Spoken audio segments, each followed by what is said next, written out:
আজ আমি তোমাদের 2023 সালের বৃত্তি পরীক্ষার প্রশ্নগুলি আলোচনা করব। দেখো, শীতকালে বাতাসে জলীয় বাষ্প কম থাকে। রবীন্দ্র জয়ন্তী পালন করা হয় গরমকালে। মাটি পড়ালে শক্ত হয়। টোটো এক প্রকার উপজাতি। ভাদু পূজা হয় ভাদ্র মাসে। ইনস্যাট একটি কৃত্রিম উপগ্রহ। পশ্চিমবঙ্গে কয়লা খনি আছে রানীগঞ্জে। হাতপাখা তৈরি হয় তালপাতা দিয়ে। একসময় খাবারের খোঁজে ঘুরে ঘুরে বেড়াতো যাযাবর সমাজের মানুষ। কুকুরকে মানুষ পোষ মানিয়েছিল আত্মরক্ষার জন্য। প্রথমে মানুষ কাঠ দিয়ে চাকা বানাতো। দুয়ের দাগের এই শূন্যস্থান পূরণগুলোই আমি খাতায় পরপর দাগ নাম্বার দিয়ে উত্তরগুলো লিখে দিচ্ছি। দুয়ের দাগের ঘরের অ্যান্সারটা আমি বইয়ে লিখে রেখেছিলাম, তাই আর খাতায় লিখলাম না। কোন গ্রহের বলয় আছে শনি? একটি ভেষজ উদ্ভিদের নাম লেখো। তুলসী।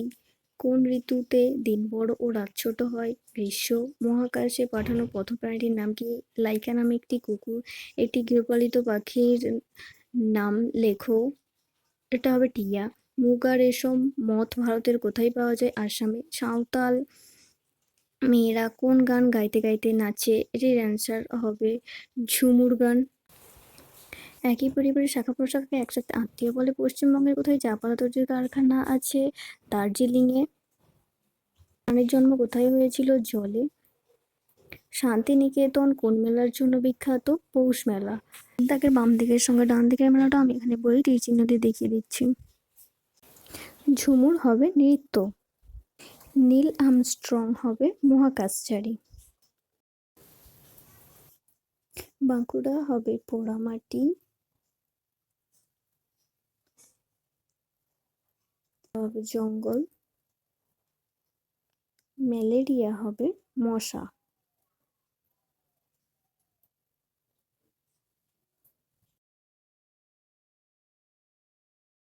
আবহাওয়া কাকে বলে? কোনো একটি নির্দিষ্ট স্থানের নির্দিষ্ট সময়ের বায়ুর উষ্ণতা, বায়ুর আর্দ্রতা, বায়ুর চাপ, বায়ু প্রবাহ, মেঘাচ্ছন্নতা ইত্যাদি অবস্থাকে আবহাওয়া বলে। জীবাণু কোথায় কোথায় থাকে? জীবাণু নাক, মুখ, কান, দাঁত প্রভৃতি জায়গায় থাকে। ধ্রুবতারা নামটি কেন হয়েছে? ধ্রুবতারা সারা বছর উত্তর আকাশে এক জায়গায় স্থির অবস্থায় থাকে বলে ধ্রুবতারা নাম হয়েছে। পোড়ামাটি দিয়ে তৈরি এমন দুটি জিনিসের নাম লেখো। পোড়ামাটির পুতুল, কলসি। প্রথমে মানুষ জলের কাছাকাছি থাকতে শুরু করেছিল কেন?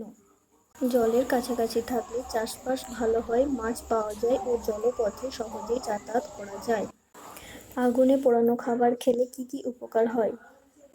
আগুনে পোড়ানো খাবার খেলে তা সহজেই জীবাণুমুক্ত হয় এবং হজমও হয় তাড়াতাড়ি। যন্ত্রপাতি ব্যবহারের দুটি সুবিধা লেখো। যন্ত্রপাতি ব্যবহারের ফলে আমরা কোনো কাজ দ্রুত করতে পারি। যন্ত্রপাতি ব্যবহার আমাদের শারীরিক পরিশ্রম অনেকটাই কমিয়ে দিয়েছে। কাঠের চাকায় লোহার বেড় দেওয়া হয় কেন? কাঠের চাকা রাস্তায় চলার সময় ঘর্ষণজনিত বাধা কমানোর জন্য লোহার বেড়ি পরানো হয়। আদিম মানুষ কিভাবে চাষের কাজ শিখেছিল? মানুষ লক্ষ্য করেছিল যে পশু পাখিরা ফল খাবার সময় বা তাদের মল ত্যাগের সময় বীজ মাটিতে পড়তো। কিছুদিন পরে দেখা যেত বীজ থেকে চারা বেরোচ্ছে। এই দেখে মানুষ মাটিতে বীজ ফেলে চাষের কাজ শুরু করলো। তৃণভোজী ও মাংসাশী প্রাণীর একটি করে উদাহরণ দাও। একটি তৃণভোজী প্রাণীর উদাহরণ হলো গরু ও একটি মাংসাশী প্রাণীর উদাহরণ হলো বাঘ। গাছের দুটি উপকারিতা লেখো। টিকা লেখো।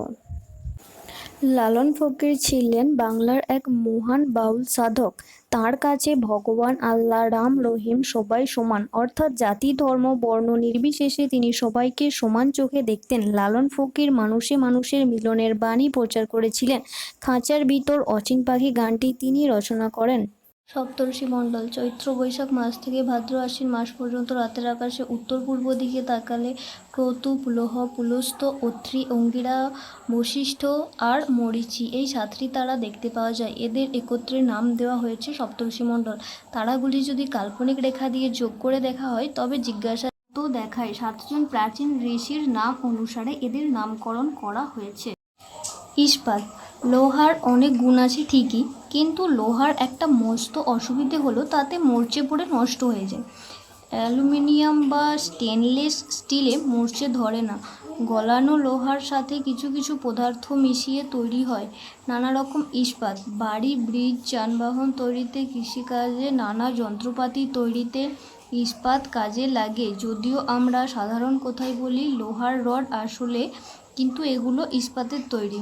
বড় শিল্প। বৃহৎ শিল্প বলতে বোঝায় বড় শিল্প, অর্থাৎ যে সকল শিল্পে অধিক মূলধন, অনেক শ্রমিক বা লোকজন ও প্রচুর পরিমাণে কাঁচামাল ব্যবহার করে আধুনিক তথা উন্নত প্রযুক্তির সাহায্যে বিপুল পরিমাণ দ্রব্য বা পণ্য সামগ্রী উৎপাদন করা হয়, তাকে বৃহৎ বা বৃহদায়তন শিল্প বলে। বাউল নাচ। বাউল নৃত্যের উৎপত্তি নিয়ে মানুষের মধ্যে মতভেদ রয়েছে। কেউ কেউ বিশ্বাস করেন যে এটি ঐশ্বরিক বার্তাবাহকের মাধ্যমে এসেছে। যাই হোক, বাংলা সাহিত্যের ইতিহাস অনুসারে বলা হয় যে বাউল নৃত্য শুরু হয়েছিল 15 শতকের প্রথম দিকে শ্রীকৃষ্ণ কীর্তনের যুগে। এই বাউল নৃত্য সংস্কৃতির জন্য বিখ্যাত কিছু স্থান মালদা, বাঁকুড়া, মেদিনীপুর, নদিয়া প্রভৃতি। আমার ভিডিওটি যদি ভালো লেগে থাকে অবশ্যই একটি লাইক করে দেবেন, আর আমার চ্যানেলটি সাবস্ক্রাইব করে পাশে বেল আইকনটি প্রেস করে দেবেন। নেক্সট ভিডিওতে পরের প্রশ্নগুলি আলোচনা করব।